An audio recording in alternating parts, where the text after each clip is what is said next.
ఆ రియాలిటీని అర్థం చేసుకున్నాము. దాని నుంచి ఏం పర్స్యూ చేయగలం? అసలు రియల్ వరల్డ్ నుంచి మన ఆలోచనల్ని మార్చుకోవచ్చంటారా?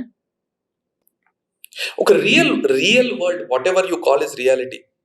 బేసికల్‌గా మీకు జరిగేటటువంటి ఎక్స్‌పీరియన్స్ మీకేదైతే జరుగుతుందో, ఆ రియాలిటీ ఇంకోళ్ళకి లేదుగా. హ్మ్. హ్మ్. సో, మీరు ఆ రియాలిటీని అర్థం చేసుకోవాలి అనంటే, ఆ రియాలిటీని చూసేటటువంటి వ్యక్తి మీద ముందు మీరు ఫోకస్ చేయాలి.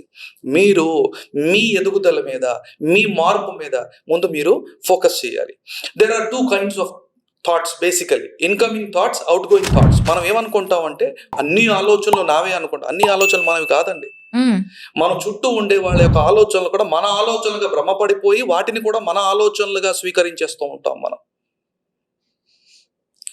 ఒక్కసారి ఇమాజిన్ రోజుకి 2 గంటలు మనం మొబైల్ చూస్తూ, హ్మ్. టీవీలో న్యూస్ చూస్తూ, ఈ ఈ వార్తలన్నిటిని మనం తీసుకుంటూ, ఎక్కడో ఆ వార్తలు వింటున్నప్పుడో, లేకపోతే ఏ నెగెటివ్ న్యూసో వింటున్నప్పుడో, ఎక్కడో దగ్గర ఒక రకమైనటువంటి ఆలోచన తెలియకుండానే అన్‌కాన్షియస్‌గా మన బ్రెయిన్‌లోకి వెళ్ళిపోయింది అనుకుందాం.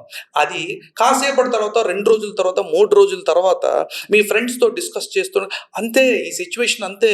ఈ సిట్యుయేషన్‌లో ఇలాగే జరుగుతది. నాకు తెలుసు అని అనుకోకుండానే మీరు మాట్లాడేశారు. కానీ ఆ ఆలోచన యొక్క పునాది మీరు 2 డేస్ బ్యాక్ 2 అవర్స్ తెలియకుండానే మొబైల్ చూస్తూ మీరు ఏ ప్రోగ్రామ్స్ అయితే చూసారో వాటిలో నుంచి వచ్చినటువంటి ఒక చిన్న ఆలోచన మీ బ్రెయిన్‌లో స్థానం సంపాదించుకొని అది మీ ఆలోచనగా హుహు. మారిపోయి కొన్ని రోజుల తర్వాత అది నా ఆలోచనే అనే భ్రమలో మీరుంటూ ప్రపంచాన్ని ఆ ఆలోచన యొక్క లెన్స్‌లో నుంచి చూడటం మొదలుపెడతారు.